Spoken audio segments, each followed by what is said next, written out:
ছাত্রছাত্রীরা তোমরা কেমন আছো? আশা করি তোমরা সবাই ভালো আছো। তোমরা সবাই ভালো থাকবে।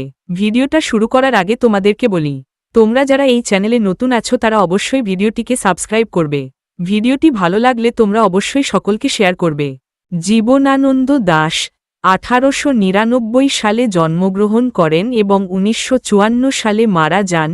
রবীন্দ্র পরবর্তী বাংলা সাহিত্যের অন্যতম শ্রেষ্ঠ এই কবির জন্ম অধুনা বাংলাদেশের বরিশালে। তার প্রথম কাব্যগ্রন্থ ঝরাপালক 1927 খ্রিস্টাব্দে প্রকাশিত হয়। অন্যান্য কাব্যগ্রন্থের মধ্যে রয়েছে ধূসর পাণ্ডুলিপি, বনলতা সেন, মহাপৃথিবী, সাতটি তারার তিমির, রূপসী বাংলা, বেলা অবেলা কালবেলা প্রভৃতি।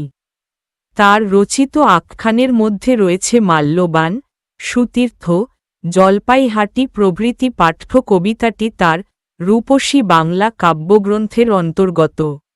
একের এক প্রশ্ন, জীবনানন্দ দাশের লেখা দুটি কবিতার বইয়ের নাম লেখো।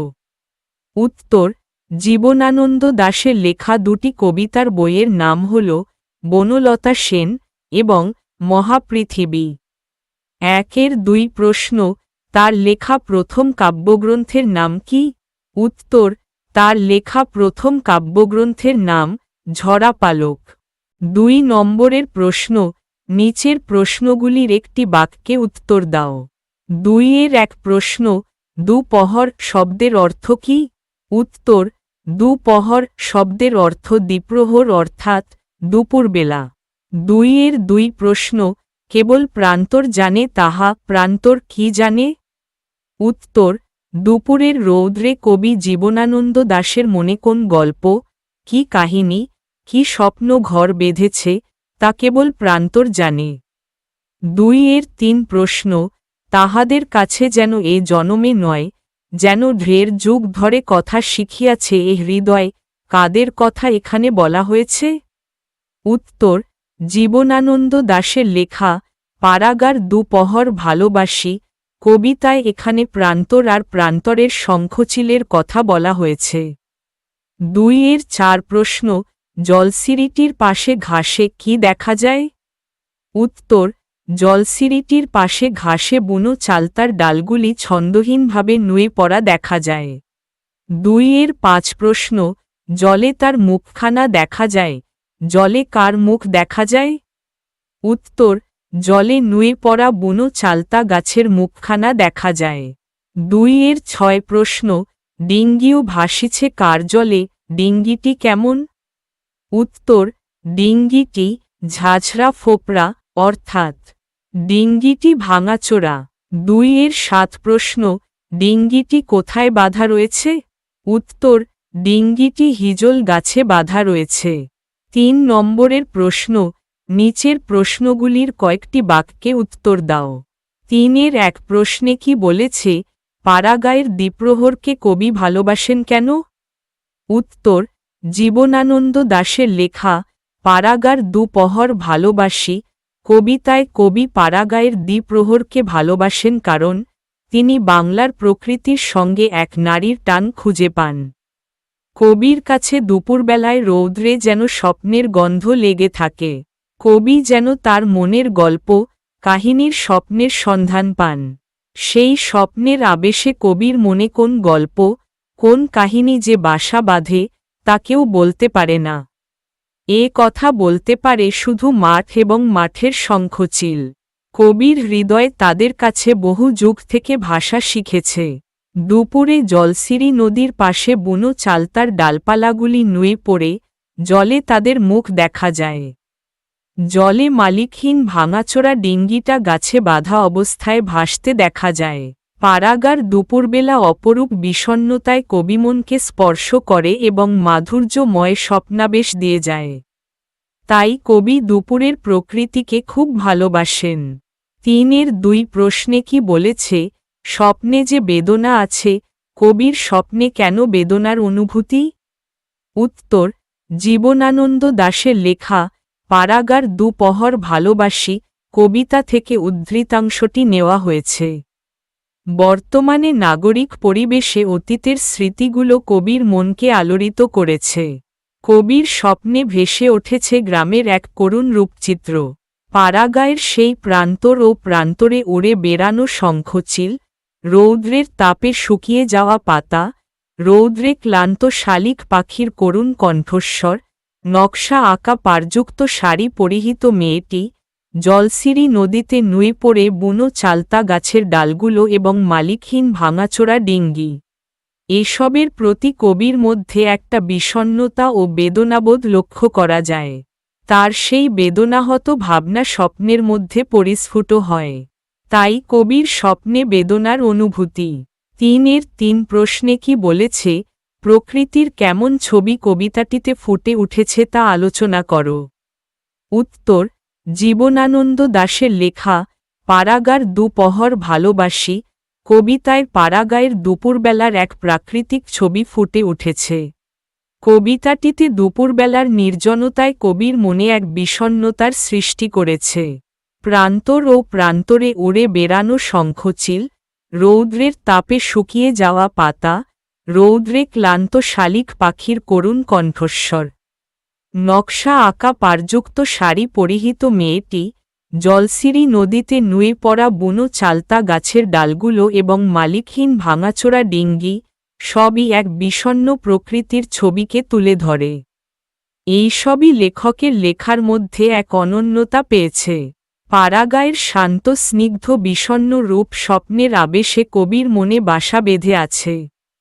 দুপুরের প্রকৃতির ছবিই কবিতাটিতে ফুটে উঠেছে। ৩ প্রশ্নে কি বলেছে, কেঁদে কেঁদে ভাসিতেছে আকাশের তলে, কবির এমন মনে হওয়ার কারণ কি বলে তোমার মনে হয়?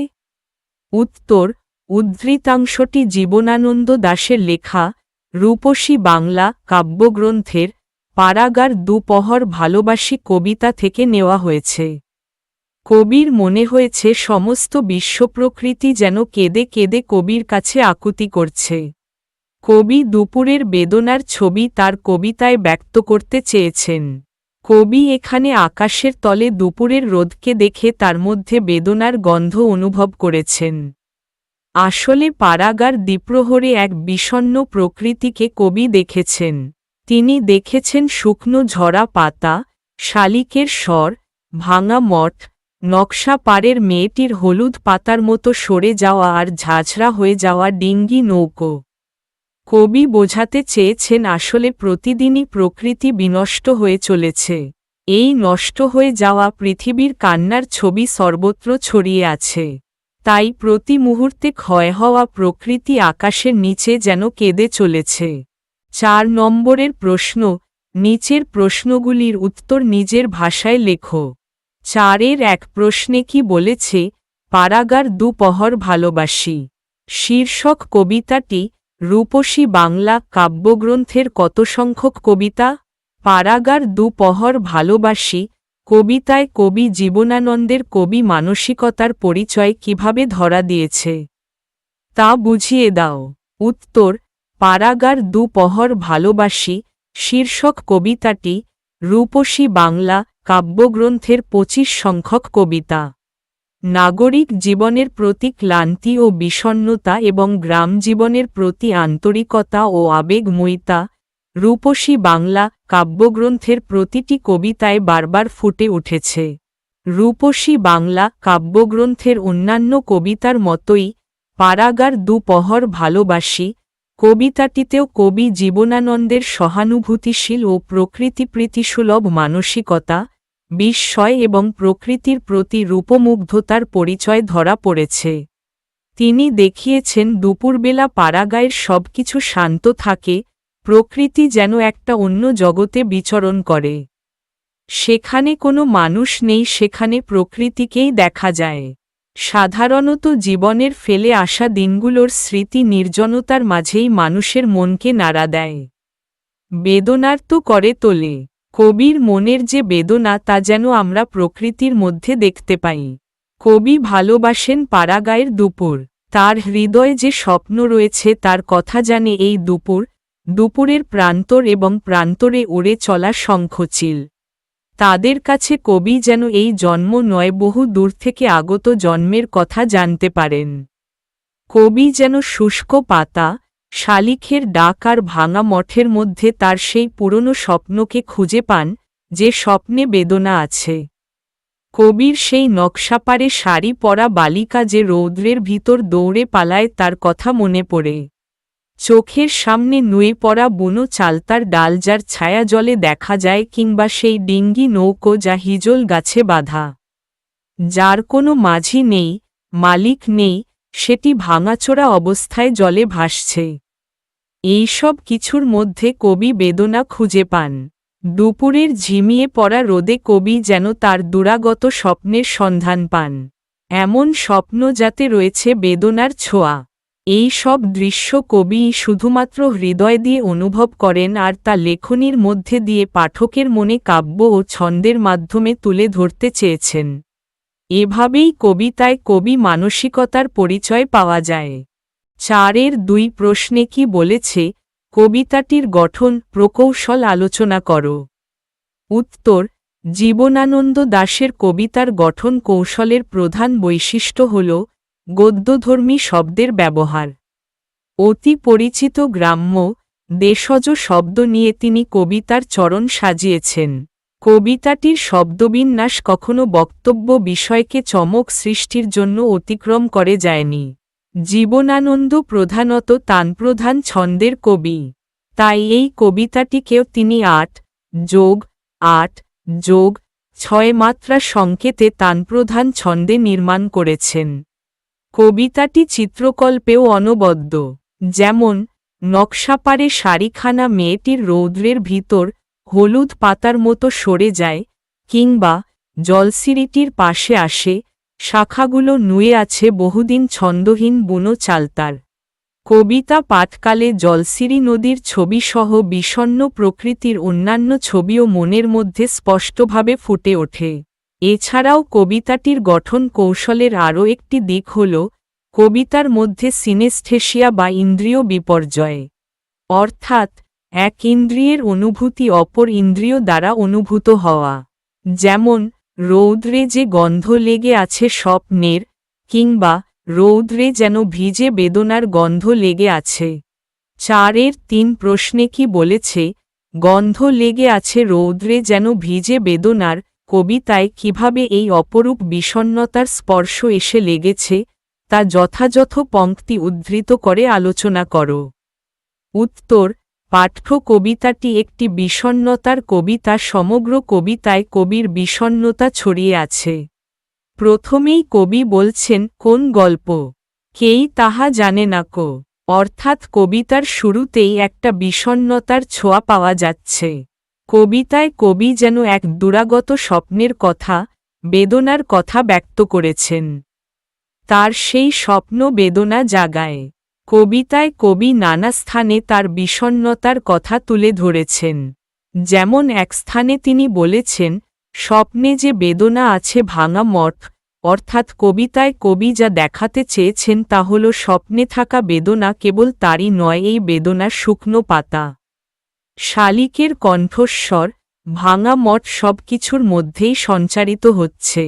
আবার যখন কবি বলছেন যে ভিনিউ ভাসিছে, তখন সেখানে কবির নিঃসঙ্গতা পরিস্ফুট হচ্ছে।